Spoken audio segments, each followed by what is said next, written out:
สบายดีเด้อพี่น้องเด้อมื้อนี้สิพามาเลาะยิงนกกินมากเนาะเดี๋ยวนี้ก็7 โมงปลาย8 โมงแต่ว่ายังมีหมอกอยู่แต่นกก็เริ่มมาแล้วได้ยินเสียงนกห้องอยู่หั่นละก็ติดตามไปเบิ่งว่าจะมีนกหลายส่ำใดเด้อนกกินมากบ่สูงนะต่ำๆไส้PCP เนาะเบอร์6ยิง ติดตามกันว่าสิมวนสำใดได้อมื้อนี้เด้อกกไม้หั่นมอนต่ำๆนั่นแหละเดี๋ยวนี้นกก็กำลังมาแล้วแต่ว่ายังมีหมอกอยู่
ยังบ่ทันตายเด้อ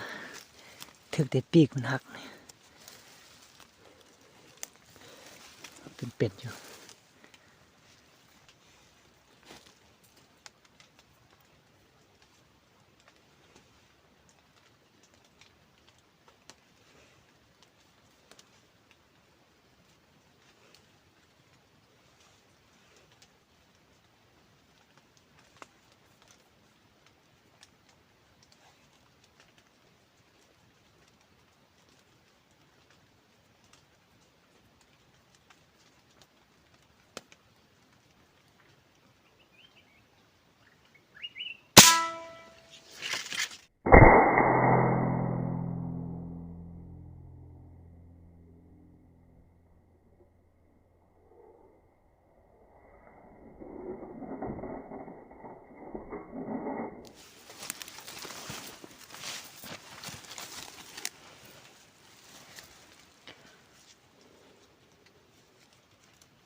ถ่ายบ่ทัน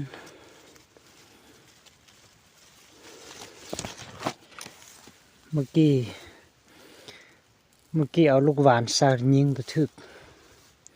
จักมันจะได้บางเทื่อเฮายัดมันแน่นโพดหรอกมันบ่แห้งยิงถึง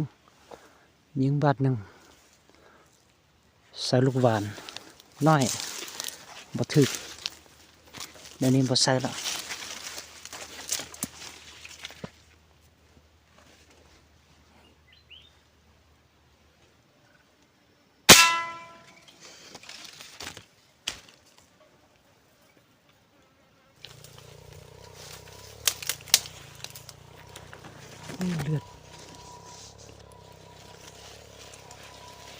เลือดสาดมันขึ้นไปเลยว่ะ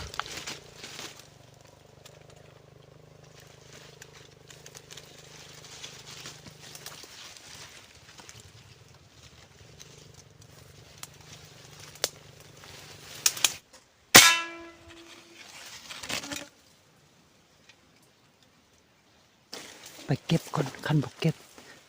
จังอะไรมีตัวจอดมาเก็บตัวเมื่อกี้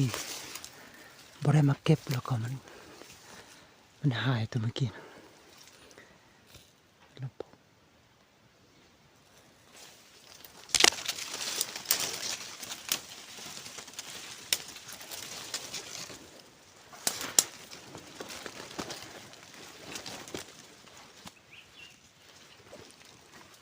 ถึกอยู่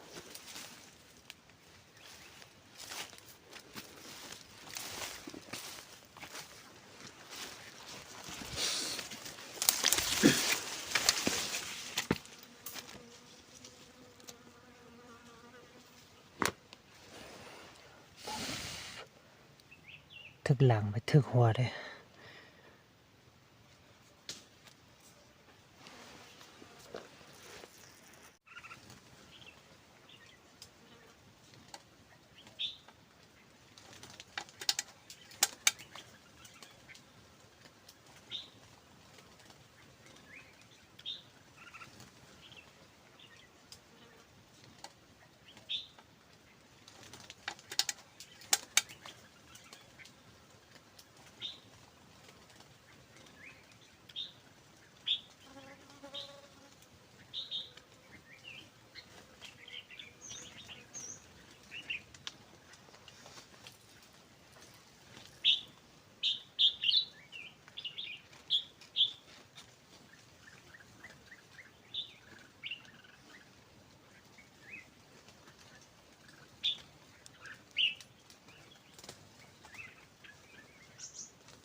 ยิงเต็มหมด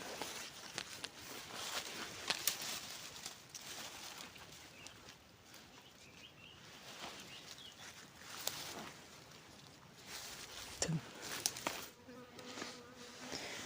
ปลงตกก่อน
อดทองเหลือง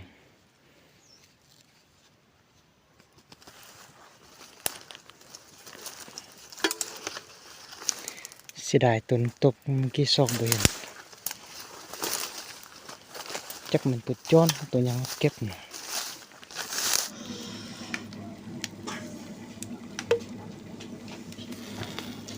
ปิ้ง10ตัวน้ำกันนะกินบ้านเดียวถ้ามันอิ่มอกอิ่มใจพร้อม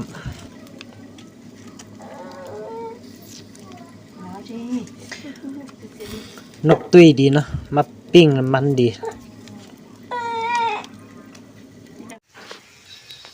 有你多些对火有嘛？那有啊，哎呀妈，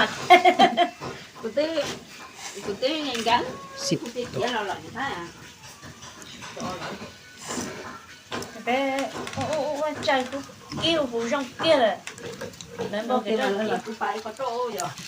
để thời cũng kêuแต่มันเห็นเขาเธอใจcủa chị thì ta cái đấy ôi chị tao cũng đấyเขาcái cho chịเขาcho tao so rồi